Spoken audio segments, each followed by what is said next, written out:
Radar Tecnológico. En Radar Tecnológico estamos hoy con Francisco Escutia. Él es el CEO de la consultoría LAPIP, que es la Latinoamericana Antipiratería y Propiedad Intelectual. Francisco, bienvenido.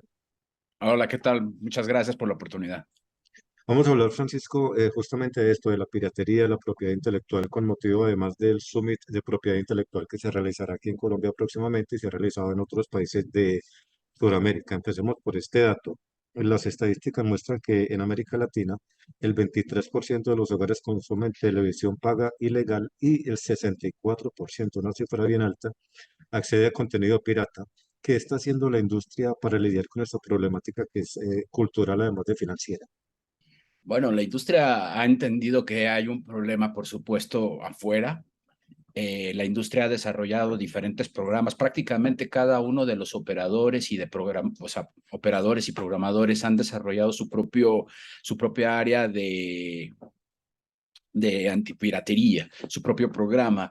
Y de alguna forma se ha venido trabajando de manera conjunta, no solamente a nivel industria, sino también a nivel junto con no solamente la parte privada, sino también con la iniciativa pública. Entonces han desarrollado diferentes estrategias que han habido grandes éxitos, si usted me lo permite decir de esa forma, y sobre todo que se ha podido entender cómo está funcionando este tema. Recordemos que ha habido una evolución en esta industria, la industria audiovisual, muy importante, donde antes consumíamos la televisión solamente desde casa y después pasamos de televisión, bueno, teníamos televisión cable, después satelital, y luego se nos vino el HD y después plataformas, y ahí estamos, ¿no? Ahí estamos, ¿no? Y en este crecimiento tecnológico, pues por supuesto también los piratas han entendido eso. Entonces, están en ese proceso y han hecho, me parece que han obtenido grandes resultados. Entonces, estos resultados, pues evidentemente cuando se trata en el ámbito legal, pues son resultados que llevan su tiempo, porque todos los procesos legales requieren su tiempo, pero han dejado las bases suficientes para generar la legislación suficiente para seguir afrontando, tratar de cerrar esa brecha que existe entre la tecnología y el marco jurídico, ¿no?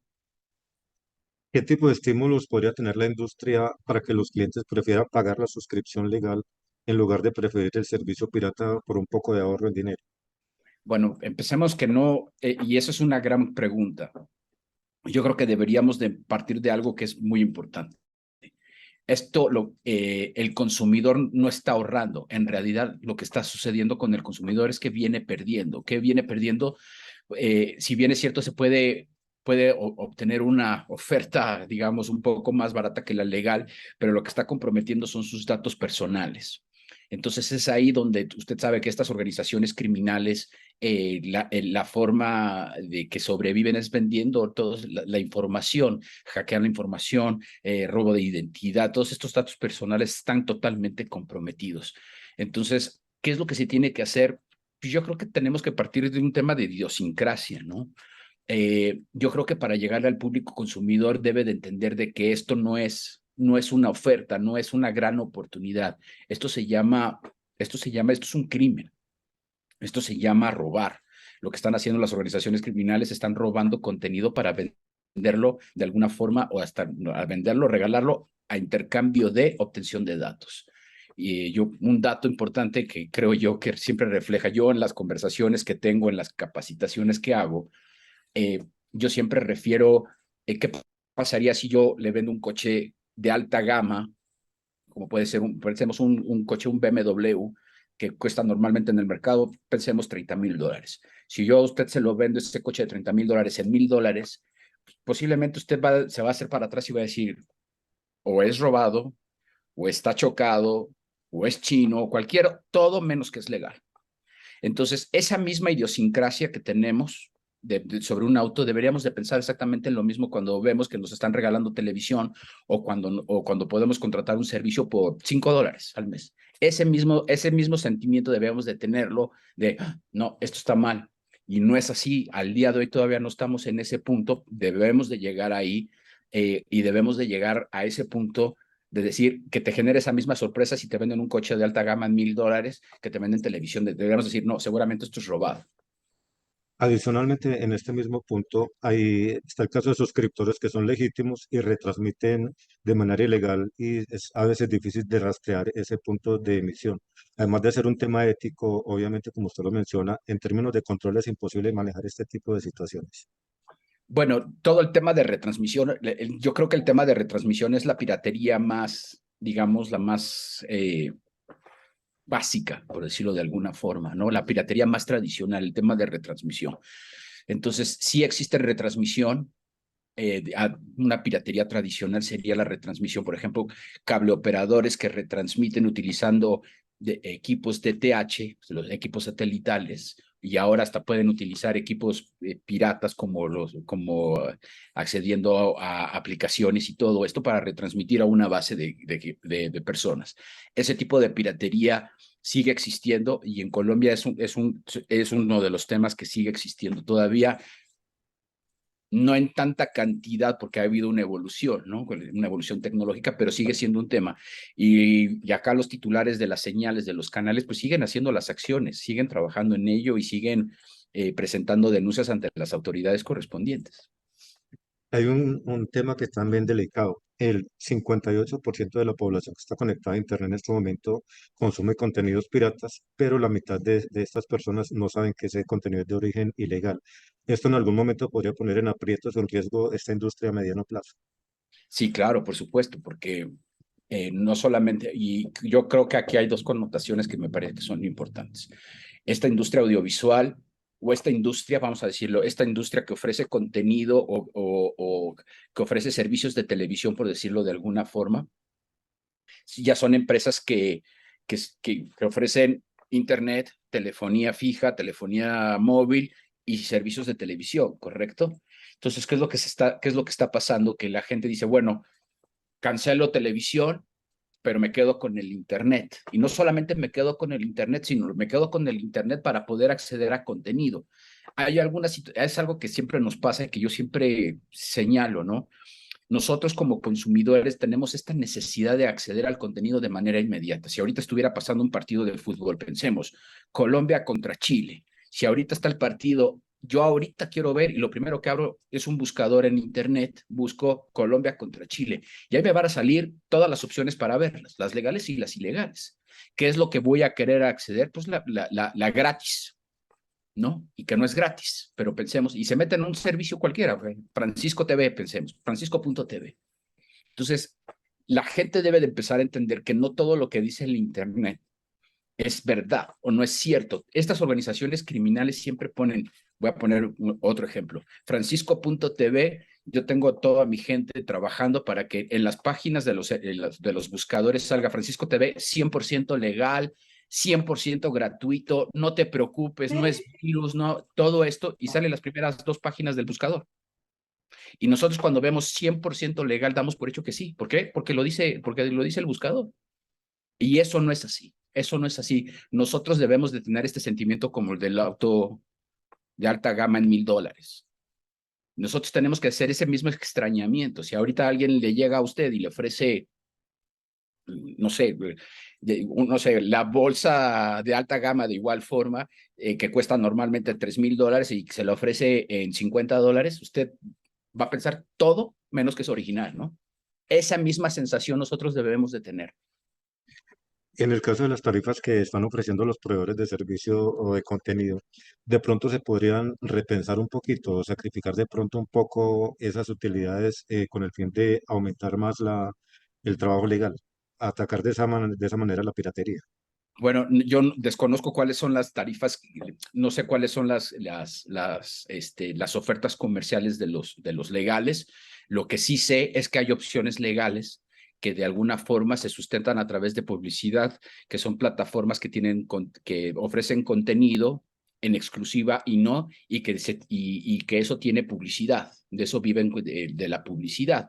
Es como, por ejemplo, YouTube. Uno puede ver un video en YouTube y dentro del YouTube le meten, no sé, comerciales, ¿no? Ciertos anuncios. Lo mismo sucede. Entonces no, yo creo que hablar de que las operadoras o estas plataformas deben de bajar sus costos, ahí sí no tengo una opinión al respecto porque eso le correspondería responderlo a ellos. Lo que sí puedo decir es que existen ofertas que son gratuitas para el consumidor y que son legales, que es lo más importante.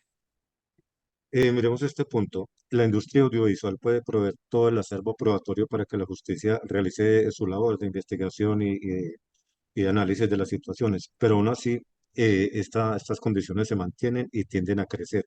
Hace falta de pronto una legislación más fuerte, una acción más comprometida por parte de los organismos de justicia, o qué falta para articular que haya una acción más contundente de la parte legal de apoyo a esta industria.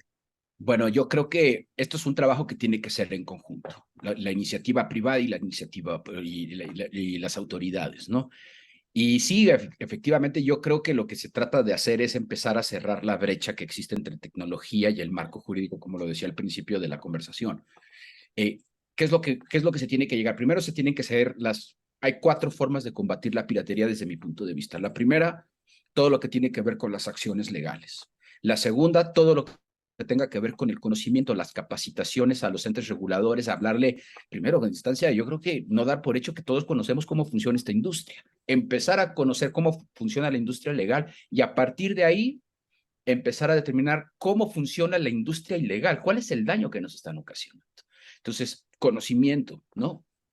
Luego, todo lo que tiene que ver con el marco regulatorio. Es importante empezar a actualizar el marco regulatorio, pero insisto, la tecnología siempre va más adelante que el marco regulatorio, pero hay que tratar de cerrar esa brecha. No digo que nos pongamos al 1 a 1 porque es prácticamente imposible, pero sí empezar a cerrar esa brecha entre eso y lo otro para empezar a reducir los espacios a estas organizaciones criminales, a estos piratas. Y otra parte, otra pata para combatir la piratería, pues evidentemente es todo el tema de concientización. Ojo, no para, no para llegar no para poder actualizar el marco jurídico debo generar campañas de concientización o no tengo que iniciar acciones legales o no tengo que dar capacitaciones. En cualquier momento pueden entrar las 4. No tengo que agotar una para que entre la otra. Se pueden atender las 4 al mismo tiempo, sin lugar a duda. En la brecha legal que usted menciona, hablando de América Latina en términos generales, ¿qué tan amplia es esa brecha? O sea, ¿qué tan equilibrado está la parte legal, la parte de los organismos de justicia con respecto al avance de la piratería o de las empresas de este sector? Bueno, es una brecha, pues no diría que importante, pero es una brecha que todavía está ahí, pero se están utilizando los recursos que se tienen a la mano. Yo creo que la mejor estrategia que uno puede armar como abogado para defender estos derechos o para combatir esta piratería, pues es hacer una estrategia que aplique al país, que esté de acuerdo al marco regulatorio vigente en el momento. Yo creo que ahorita debemos de entender y dentro de los summits se ha referido en diferentes ocasiones y voy a hablar, por ejemplo, en el caso de deportes, que creo que es muy importante. Un partido de fútbol, pensemos, un evento deportivo, es perecedero. Y es decir, el partido vale tanto cuando comienza y vale menos cuando va terminando. Entonces, en el caso de piratería, sucede exactamente lo mismo. Si yo tengo que proteger el partido de fútbol que dura 2 horas, yo tengo que combatirlo ahorita, tengo que bloquear o tengo que atacar a ese pirata en el minuto 5, minuto 10. Porque si yo puedo bloquear ese acceso al minuto 43 del segundo tiempo, el daño está hecho. Entonces, esos son los desafíos que creo yo que se tienen que enfrentar para a la hora de aplicar el marco regulatorio o aplicar las acciones legales que se pudieran ejercer. Es decir, entender que esto no puede esperar, que se requieren acciones un poco más inmediatas. Y entonces es ahí donde se tiene que poner más atención para entender que es un daño permanente y es grandísimo. El piratearse o el ver un contenido no en una plataforma legal o verlo o retransmitirlo es un daño irreparable. Es un daño irreparable que es muy cuantioso, muy cuantioso. Porque usted se imaginará que para producir, por ejemplo, este programa en el que estamos teniendo esta conversación, pues tiene un presupuesto y tiene un costo y cuesta lo que cueste, ¿no? Imagínese producir un partido de fútbol o una película o una telenovela, el capítulo de una telenovela colombiana. ¿Cuánto cuesta? Porque participa, no sé, 100 personas de staff, más los actores, más cuánto cuestan las cámaras, cuánto cuestan las luces, todo eso tiene un costo. Y ese costo se merma cuando alguien lo está vendiendo o retransmitiendo de manera ilegal. Hablemos precisamente en este punto financiero. Cada año la piratería audiovisual impide el recaudo en impuestos de 1.800 millones de dólares para los gobiernos y además genera millonarias pérdidas para la industria e impide la generación de más de 68.000 empleos calificados. ¿Cuál es el camino que ustedes consideran se debe tomar para enfrentar este impacto económico y social? ¿Cuál sería esa alternativa? Yo creo que la alternativa es regularizar el mercado, sin lugar a duda. Porque yo en la medida, si yo operador satelital, que genero empleos, que pago una tasa al Estado por cada uno de los abonados, si esos abonados se van para irse a servicios piratas, el Estado pierde, porque yo no voy a pagar ese impuesto porque ya fue cancelado el servicio. Y si yo no tengo dinero, si a mí me cancelan número de abonados importante, ¿qué es lo que hace la empresa? Pues tiene que recortar gastos y empieza a recortar gastos y esos gastos terminan en el desempleo. Y desempleo es otro, no solamente que el gobierno deja de percibir ese costo, deja de percibir ese impuesto o esa tarifa por suscriptor, sino que ahora también tiene que enfrentar el desempleo, porque la empresa, el operador corrió a una base de 100 personas para poder reducir los costos, para afrontar las pérdidas, ¿no?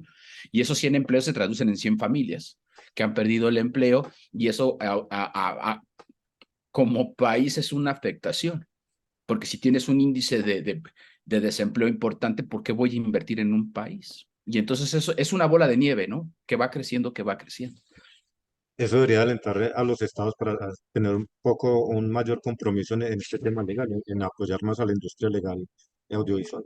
Sí, sí, yo creo que esto es un trabajo en conjunto. Aquí se tienen que con este tema, una frase que hemos dicho últimamente en los eventos es, todos pierden, todos Exactamente. pierden, todos pierden. La propiedad intelectual es muy vulnerable y si no la protegemos, todos perdemos y la tenemos que proteger.